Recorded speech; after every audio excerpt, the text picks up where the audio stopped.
तो दोस्तों हम दोनों बहनें एक इस धार में अपनी बचपन की यादें ताज़ी करने के लिए आ गए थे और दोनों गप्पे मारे थे कि भाई मैं बहुत दुखी थी क्योंकि मेरे बेटे ने मेरा मटर माला के सारे दाने चबा चबा के 16,000 का नुकसान कर दिया था। तो मैं बहुत दुखी थी मायके जाके और मेरा मोबाइल में पानी में डाल दिया था।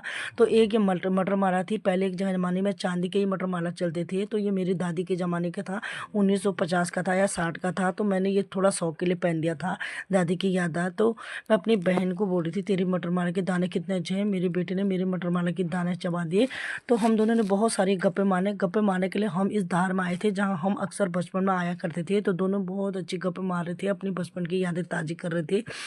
तो वो भी 12 साल बाद मिले थे हम दोनों बहनें। पहाड़ों में ना बहुत पुरानी रीति रिवाज है कि अभी भी सारे सोरे भेड़े जब शादी हो, चाहे कोई कौथिक हो, चाहे कुछ भी प्रोग्राम हो, तो ऐसी आग जलाई जाती है। ऐसे ये देखो कंडियों में पूरियाँ डाले जाते हैं और यहाँ पे व्यवस्थाएं होती है। कंडियों में पूरी डाले जाते हैं, आग जलाते हैं पतीले में। मतलब कि ये देखो पूरी ऐसे बेलते हैं इस मुहिम में, और बाकी सभी लोग आते हैं सोरे भेड़े और गांव के सब लोग पूरी वगैरह बनाने के लिए, ताकि उसके बाद बाहर के लोग आए खाने के लिए, सिर पे वो खाने के लिए आते हैं। तो ऐसे पूरी तलते हैं हमारे यहाँ, ये रिंगाल के इससे, और इतने बड़े डेग में पतीलों में और आटा गूंथ के रखा है। बाकी सब चाय भी पीते हैं, बहुत सारा इंजॉय करते हैं यार। इस कैटरिंग के खाने से तो अच्छा है बैठ बैठ के सभी लोग देख सकते हो। यहाँ पे पतीला रखा है, आग जला रखा है, यहाँ पर कंडी रखी हुई है, इसमें रोटी रखते हैं। और बाकी कोई पूरी तल रहा है, कोई सब्जी काट रहा है, और कोई चाय पी रहा है, और कोई बर्तन धो रहा है उधर, और कोई मतलब कि उसमें कढ़ाई में पूड़ी डाल रहे हैं। तो ये देखो इतने बड़े बांस के पेड़, क्या लकड़ी लगा रखे हैं। तो पहाड़ों में तो आपको पता है बहुत पुराने, जो पहाड़ी हैं उन्हीं को पता होगा, जो शहरी हैं उनको तो क्या पता होगा।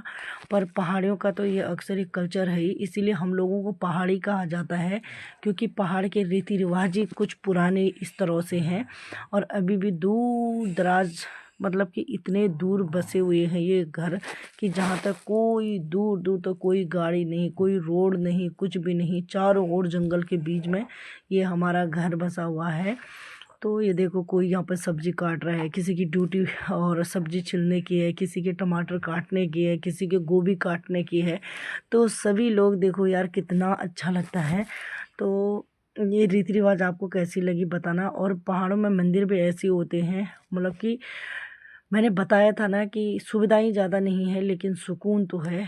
और कोई कोई यहाँ पे सब्जी काट रहे हैं, कोई गप्पे मार रहे हैं, कोई बकरी चरा रहे हैं उधर देखो खेतों में, और कोई यहाँ पे बैठे हैं।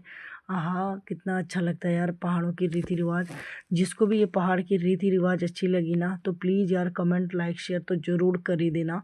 और चारों ओर बांस के पेड़, और चारों ओर बिल्कुल घना जंगल, जंगलों के बीच ये हमारा छप्पर वाला किचन है। और पहले ना इसी घर में हमारे कितने पहले ये छप्पर नहीं था, बस इसी साइड को बना रखा था हमने।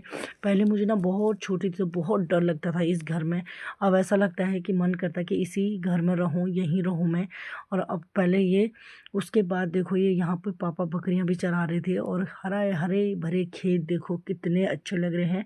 ये मेरी चाचा की बकरी हैं। अक्सर ये बकरियां होंगे 50-60, बाकी तो चाचा ने सारी बकरियां बेच दी है, क्योंकि मेरे चाचा का ना आय का साधन भी ये बकरियां हैं।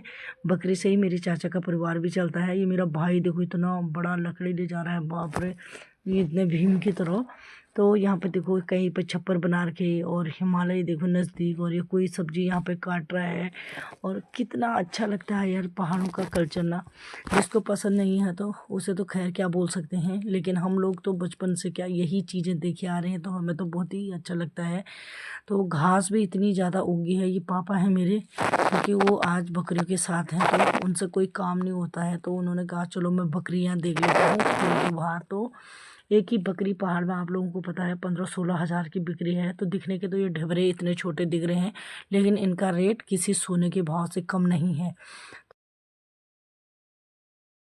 अब फिर ये नमूना भी इसने कहा कि बचपन में हम कैसे नाचते थे, कैसे कूदते थे। तो चलो मैं भी प्रैक्टिस करती हूँ। मैंने कहा चल कर, फिर मैं तेरा वीडियो बनाती हूँ।